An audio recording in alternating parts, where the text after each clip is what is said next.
Published 0510 EDT, the 16th of October 2017. Updated 0610 EDT, the 16th of October 2017. A mother of phone who thought she was preserving her health by opting for a double mastectomy has revealed how instead she almost lost her life to a flesh-eating bug. Alicia Huertas, 37, decided to have the drastic breast surgery after doctors found precancerous cells, but just 38 days later after the operation she was diagnosed with the potentially fatal necrotizing fasciitis.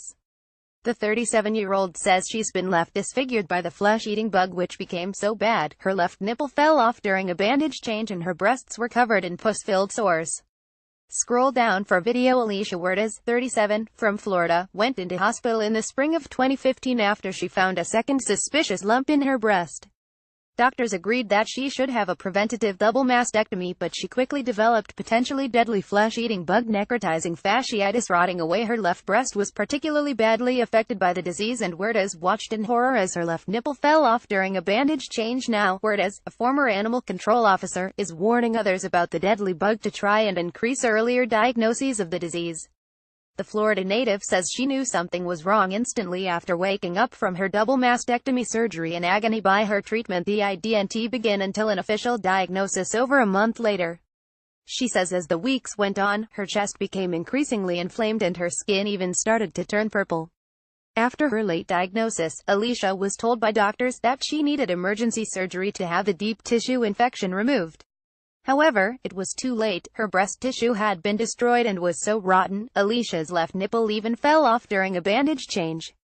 After undergoing a further 6 operations to save her life, Alicia has been left severely disfigured by the flesh-eating bacteria. Huertas said, "I was trying to prevent my chances of getting breast cancer, but I ended up with a deadly flesh-eating disease." Huertas has been left permanently disfigured by the flesh-eating bug, which required her to have another operation after it spread to her chest muscle and lung. Huertas says she waited over a month for a diagnosis and hopes sharing her story will help others to push for a quicker reaction to such a disease. "It was a nightmare as my breasts were rotting more every day. They were both purple and covered in pus-filled spots. I was reassured by doctors and nurses who said it was normal, but I was in agony. I started taking photos every morning and night as it was shocking how quickly my boobs were deteriorating, especially my left one.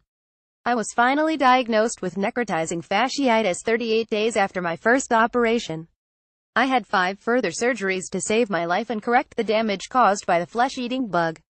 I was horrified every time I looked down as my breasts, especially my left one. My left nipple fell off into my hands after a bandage change. My flesh was so rotten that chunks were just dropping off daily. After numerous surgeries, I have been left disfigured by the disease, and seeing my chest every day is a constant reminder. But I have been extremely lucky to have survived." Alicia's ordeal started on March 4, 2015 after she sought medical advice after finding another suspicious lump in her boob. She added, "I'd wanted a mastectomy for years as they'd found precancerous cells years before. But the specialist finally agreed when I found yet another lump. I had no idea what was about to unfold. 7 days after my first surgery, I was told that everything was healing well, but I knew it didn't look right. Lucky to be alive." Huertas says both of her breasts were attacked by the bug, which left her with chunks of flesh dropping off daily. By November 2015, the mother of phone was well enough to have implants put into her breasts, but she says she still suffers from painful breasts because of the infection. "He was put on a low dose of antibiotics, but it wasn't until 4 weeks after my first surgery that I was told I needed another operation to clean up a possible infection.